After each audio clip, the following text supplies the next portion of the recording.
Aspiring content creator ka ba? Lulungkot ka na ba sa views mo kasi parang walang nangyayari? Alam mo, just keep creating. At eto yung tips ko para sa'yo. Number 1, create a content na alam mo na mapapaklik ang mga tao.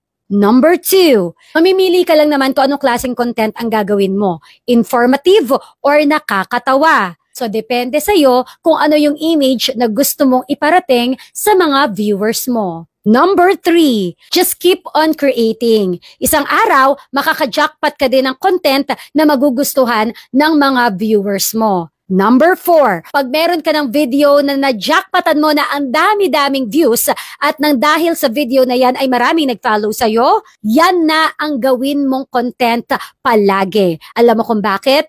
Kasi that is the reason kung bakit kanila finalo. Dahil sa content mo na nag-click, dahil sa isang video na talaga nga namang pumasa sa panlasa ng iyong mga viewers. Lastly, consistency is the key. Kailangan consistent ka sa pag-upload, lalo na kapag nakuha mo na yung mga viewers mo. Kasi again, the reason why they followed you, reason bakit nag-trending ang video na yan, kasi nga nagustuhan yan ng mga viewers mo. And pinakahuli na talaga, just enjoy the process and the blessings will come after.